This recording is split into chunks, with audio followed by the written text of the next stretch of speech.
The Statute of York was a 1322 Act of the Parliament of England that repealed the Ordinances of 1311 and prevented any similar provisions from being established. Academics argue over the actual impact of the bill, but general consensus is that it made the idea that the House of Commons should be consulted on all matters of general interest. The statute is seen as the end of a period of revolutionary experiments in English government, with no ordinances ever attempted again. The Ordinances of 1311 were provisions imposed upon King Edward II by the peerage and clergy of the Kingdom of England to restrict the power of the king. Edward's victory against his political opposition at the Battle of Boroughbridge on 16 March 1322, and the execution of the Earl of Lancaster 3 days later, gave him a large amount of freedom, and Parliament was summoned to meet at York on 2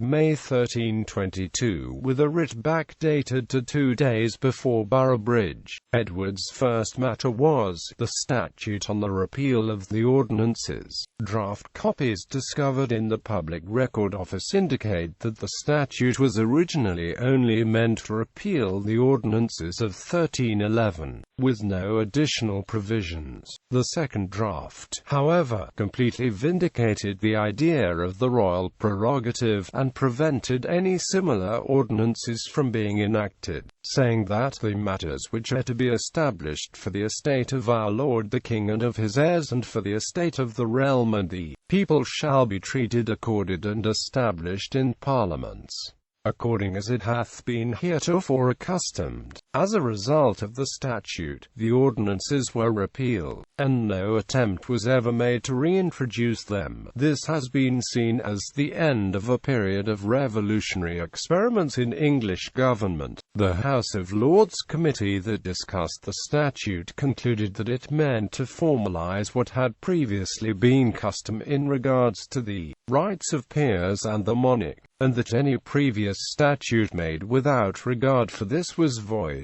Henry Hallam concluded that, although seeming to advance the rights of the people by confirming previous custom, the enactment seems rather to limit than to enhance the supreme power of Parliament, if it were meant to prohibit any future enactment of the kind by its sole authority, since the Lords Ordainers had been elected by the people. Nonetheless, most historians believe it extended the Commons' rights. Those historians who do agree that it recognized the right of the Commons do not agree what it recognized. Some say that it required the consent of the Commons when significant constitutional changes were to be made, some that it merely recognized the right of the Commons to be consulted in financial matters, and some that it recognized the right of the Commons to be consulted on all matters of general interest. The third theory is the most commonly accepted one. As stated, the matters to be established for the estate of the king and of his heirs, and for the estate of the realm and of the people, should be treated, accorded, and established in Parliament, by the king, and by the assent of the prelates, earls, and barons, and the commonalty of the realm, according as had been before accustomed.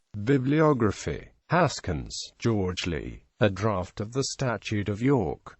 The English Historical Review 52, DOI, 10.1093, EHRLII, CCV, 74, ISSN 00138266.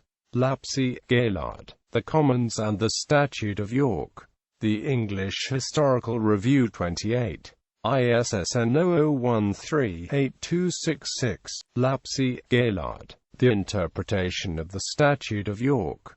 Part 1. The English Historical Review 36, ISSN 00138266. Strayer, Joseph R. The Statute of York and the Community of the Realm. American Historical Review 47, ISSN 00028762. Wilkinson, B. The Coronation Oath of Edward II and the Statute of York. Speculum 19, DO 10.2307, 2,853,482. ISSN 00387134.